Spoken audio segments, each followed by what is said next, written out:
नमस्कार दोस्तों, आप सभी का स्वागत है हमारे YouTube चैनल मानव जीवन में। तो चलिए आज की प्रस्तुति शुरू करते हैं। जय श्री हरि विष्णु, जय मां लक्ष्मी। दोस्तों, एकादशियों में सबसे बड़ी एकादशी कहे जाने वाली परिवर्तिनी एकादशी 25 सितंबर 2023 को पड़ने जा रही है।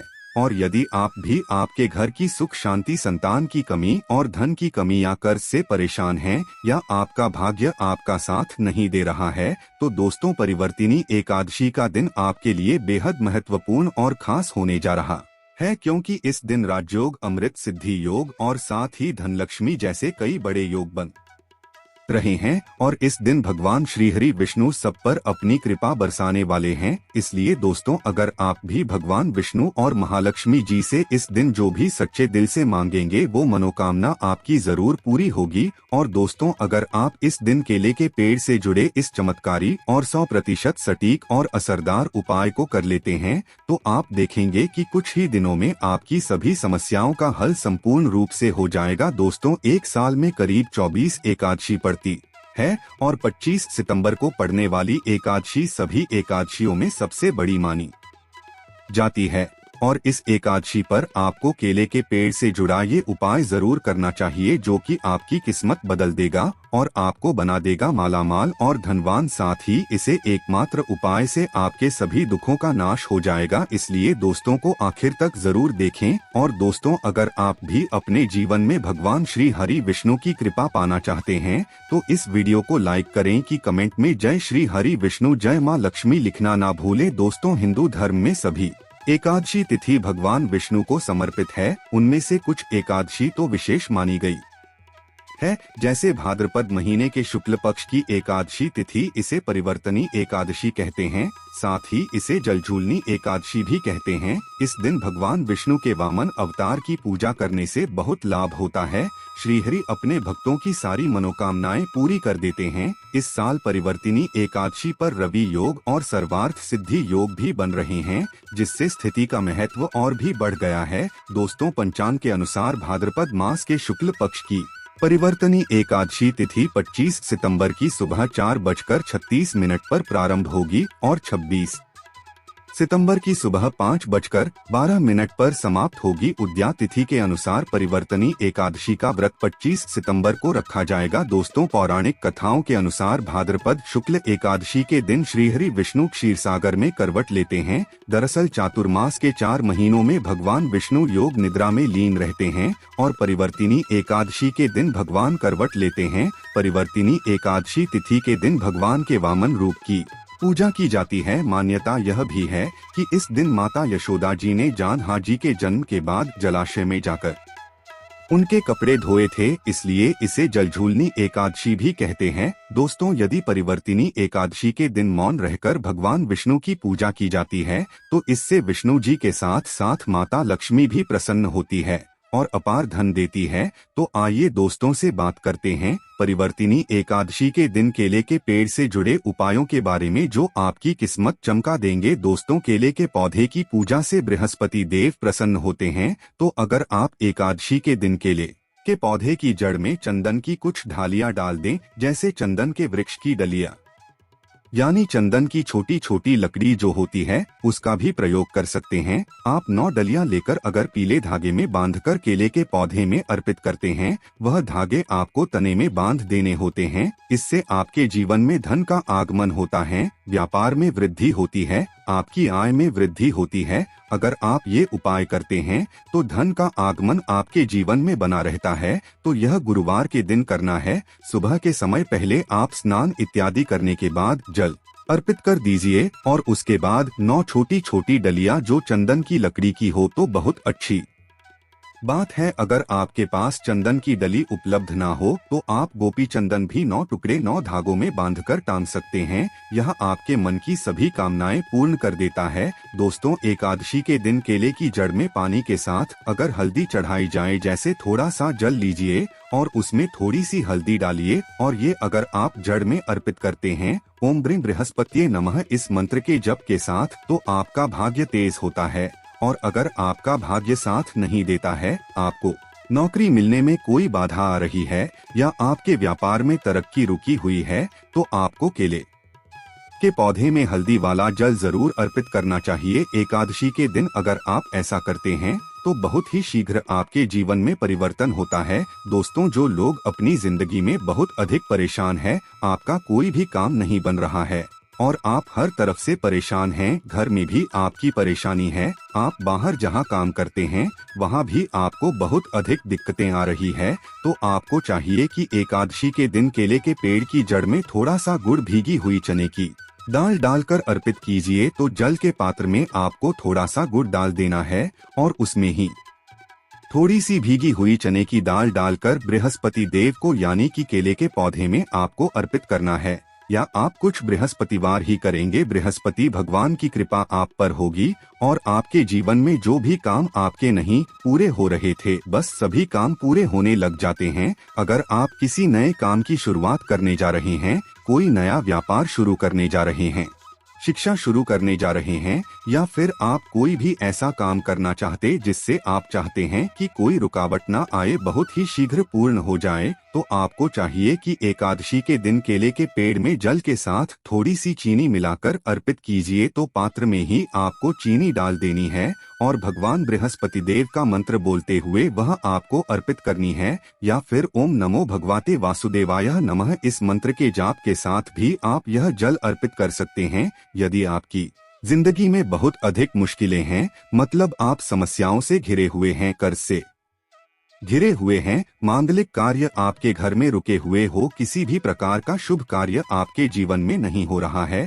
घर में अगर शादी ब्याह है वह भी आपका ठीक से नहीं होता है। कई बार क्या होता है कि हम घर में एक छोटा सा हवन भी बिना कमलेश के नहीं करवा पाते हैं। इस तरीके की स्थिति घर में होती है, मतलब बहुत अधिक नकारात्मक ऊर्जा अगर आपके जीवन में है, आपके घर परिवार में है, तो आपको चाहिए कि केले के पेड़ की जड़ों में 2 हल्दी की साबुत गांठें रख दें। ऐसा अगर आप इस एकादशी पर करते हैं तो बहुत ही शीघ्र आपके जीवन से यह जो समस्या है कि आपका हर कार्य निर्विघ्न पूरा नहीं हो पाता है, आपके सब कार्यों में कलह क्लेश होता है, इससे आपको मुक्ति मिलेगी। अगर आप मंदिर में जाकर पूजा कर रहे हैं, मंदिर में केले का पौधा है और वहां आप पूजा कर रहे हैं, तब तो हल्दी की गांठ आप वहीं पर छोड़ दीजिए। लेकिन अगर आप घर में करते हैं तो एकादशी को आपको साबुत हल्दी चढ़ानी है और जब यह इकट्ठा हो जाती है तो आप वहां ले जाकर जल में विसर्जित कर दीजिए। या फिर आप मिट्टी में ही अपने घर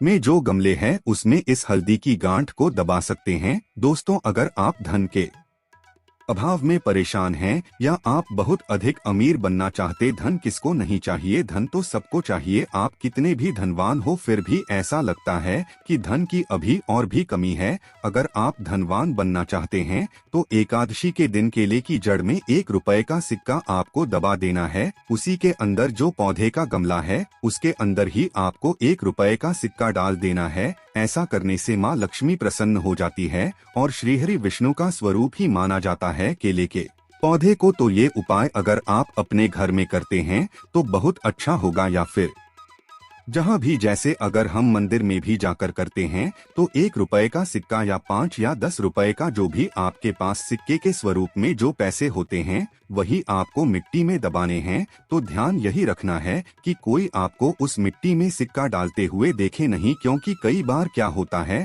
आप सिक्का चढ़ाकर आए, किसी और ने उसे निकाल दिया तो इसका भी फल नहीं मिलता है। तो जब आप सिक्का चढ़ाकर आते हैं, मतलब दबाकर आते हैं, अगर मंदिर में जाकर कर रहे हैं, तब आपको यह ध्यान रखना है घर में पौधा है तब तो आराम से गमले की मिट्टी में डाल दीजिए और फिर आप उसको छोड़ दीजिए। सिर्फ एक ही बार ये उपाय करें और आप देखें आपके जीवन में चमत्कारी रूप से धन का आगमन होता है। जो भी कार्य आप कर रहे हैं, चाहे छोटा सा ही व्यापार है, आपका वह व्यापार बहुत जल्दी तरक्की करता है। नौकरी में भी आपको प्रमोशन मिलता है, धन आगमन के रास्ते आपके जीवन में खुलने लग जाते हैं। दोस्तों, यदि आपके शादीशुदा जीवन में बहुत अधिक परेशानी आ रही है, दाम्पत्य जीवन बहुत अधिक परेशानी में है, तो आपको चाहिए कि एकादशी के दिन जैसे केले के पेड़ की पूजा जो आप कर रहे हैं, तो ऐसे में आपको केले के पेड़ पर हल्दी की गांठ अर्पित करनी है और भीगे हुए मुनक्के चढ़ाने हैं।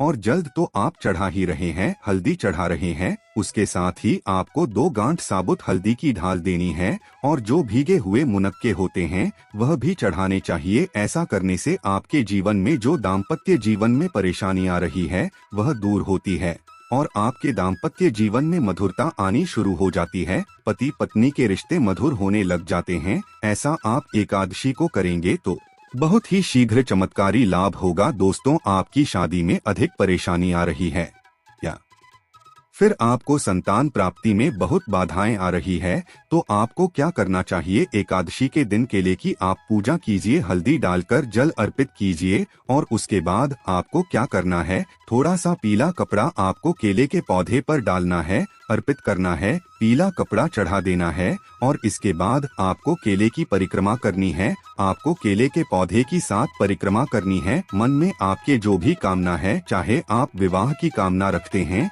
या फिर आपकी संतान प्राप्ति में बाधा आ रही है, तो आप भगवान बृहस्पति देव से प्रार्थना कीजिए कि आपके मन की यह कामना है बहुत ही शीघ्र पूर्ण हो। तो बहुत ही शीघ्र आपके विवाह में जो बाधाएं आती है वह दूर होती है और शीघ्र ही आपके विवाह के योग बनने लग जाते हैं। रिश्ता आपका जो बार बार टूट रहा है, तब आप यह उपाय करें, बहुत ही शीघ्र आपको लाभ होगा। मनचाहा वर चाहते हैं तब भी आपको इस विधि से केले की पूजा करनी चाहिए कि पहले आपको जल में हल्दी मिलाकर अर्पित करना है, थोड़ी सी भीगी हुई चने की दाल डाल दीजिए, मुनक्का अर्पित कीजिए और उसके बाद आपको पीला कपड़ा अर्पित करना है और 7 परिक्रमा करनी है। जैसे हम सीधा घूमते हैं उसी तरीके से इसके बाद बृहस्पति देव से प्रार्थना करेंगे तो आपके विवाह में संतान में जो भी बाधाएं आ रही है बहुत ही शीघ्र दूर होती है। दोस्तों, एकादशी के दिन नहाने के बाद केले के पेड़ पर जल चढ़ाना बहुत शुभ माना जाता है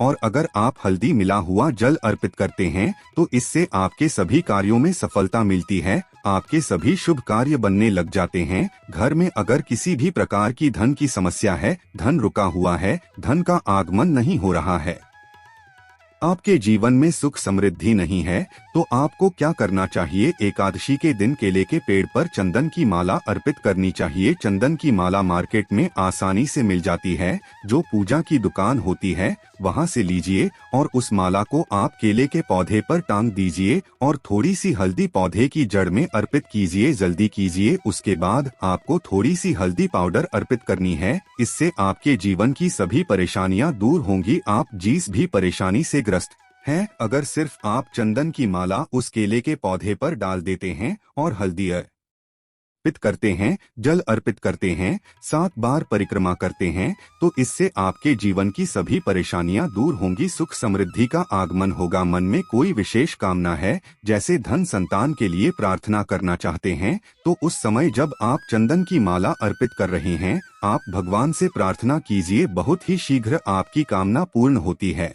और अगर आप किसी भी प्रकार की परेशानी से ग्रस्त हैं, एकादशी के दिन केले की पूजा करेंगे, केले के पौधे में जल अर्पित करेंगे, परिक्रमा करेंगे, तो बहुत ही शीघ्र देव की कृपा प्राप्त होगी। बृहस्पति देव की कृपा से हमारे जीवन के सभी शुभ कार्य होते हैं, मांगलिक कार्य होते हैं, हमारा भाग्य तेज होता है। तो आइए दोस्तों, अब सुनते हैं परिवर्तिनी एकादशी की व्रत कथा, जिसको सुनने मात्र से आपकी सभी मनोकामनाएं पूरी हो जाएगी। युधिष्ठिर ने पूछा, हे भगवान, भाद्रपद शुक्ल एकादशी का क्या नाम है? इसकी विधि तथा इसका महात्म्य कृपा करके कहिए। भगवान श्री कृष्ण बोले, राजन, इस विषय में मैं तुम्हें एक कथा सुनाता हूँ जिसे ब्रह्मा जी ने महात्मा नारद से कहा था। नारद जी ने पूछा, चतुर्मुख, आपको नमस्कार है। मैं भगवान विष्णु की आराधना के लिए आपके मुख से यह सुनना चाहता हूँ कि भाद्रपद मास के शुक्ल पक्ष में कौन सी एकादशी होती है। ब्रह्मा जी ने कहा, मुनिश्रेष्ठ, आपने बहुत उत्तम बात पूछी है। भादों के शुक्ल पक्ष की एकादशी परिवर्तिनी के नाम से विख्यात है। उस दिन भगवान ऋषिकेश की पूजा होती है।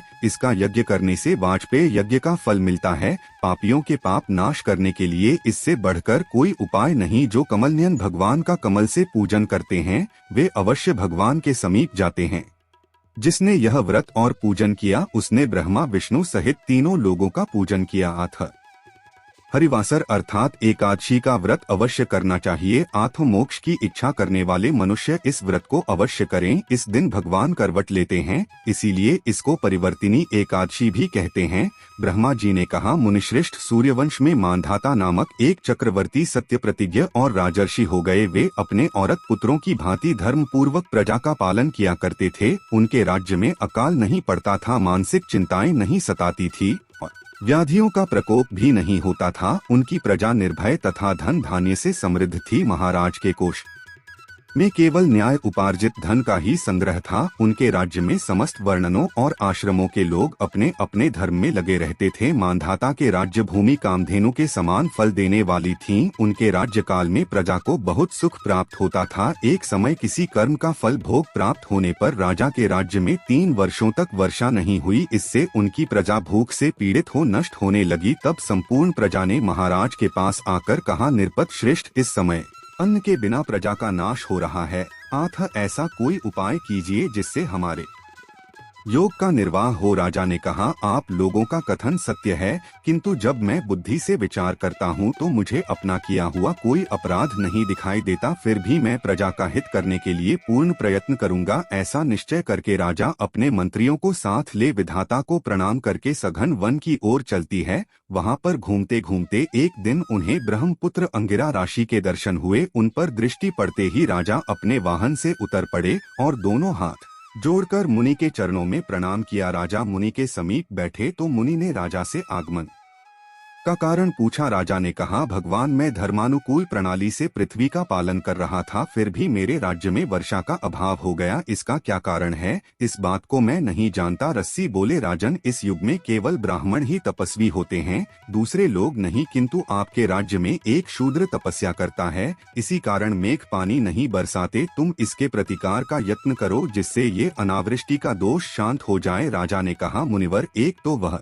तपस्या में लगा है और दूसरे वह निरपराध है, अतः मैं उसका अनिष्ट नहीं करूंगा। आप उक्त दोष को शांत करने वाले किसी धर्म का उपदेश कीजिए। रस्सी बोले, राजन, यदि ऐसी बात है तो भाद्रपद मास के शुक्ल पक्ष में जो पद नाम से विख्यात एकादशी होती है, उसके व्रत के प्रभाव से निश्चय ही उत्तम दृष्टि होगी। नरेश, तुम अपनी प्रजा और परिजनों के साथ इसका व्रत करो। राशि के वचन सुनकर राजा अपने घर लौट आए। उन्होंने चारों वर्णनों की समस्त प्रजा के साथ भादो शुक्ल पक्ष की एकादशी का व्रत किया। इस व्रत के प्रभाव से पानी बरसाने लगे, पृथ्वी जल से आप्लावित हो गई और हरी भरी खेती से सुशोभित होने लगी। सभी प्रजा सुखी एवं समृद्ध हो गए। भगवान श्री कृष्ण कहते हैं, राजन, इस कारण इस उत्तम व्रत का अनुष्ठान अवश्य करना चाहिए। पदा एकादशी के दिन जल से भरे हुए घड़े को वस्त्र से ढककर दही और चावल के साथ ब्राह्मण को दान देना चाहिए। साथ ही छात्रा और जूता भी देना चाहिए। दान करते समय निम्नांकित मंत्र का उच्चारण करें। तो दोस्तों, यह थी परिवर्तिनी एकादशी से जुड़ी सभी महत्वपूर्ण जानकारियां और उपाय जिनको आपको इस बार जरूर करना चाहिए। तो दोस्तों, आपको जानकारी कैसी लगी हमें कमेंट में जरूर बताएं। वीडियो में दी गई जानकारी अगर अच्छी लगी हो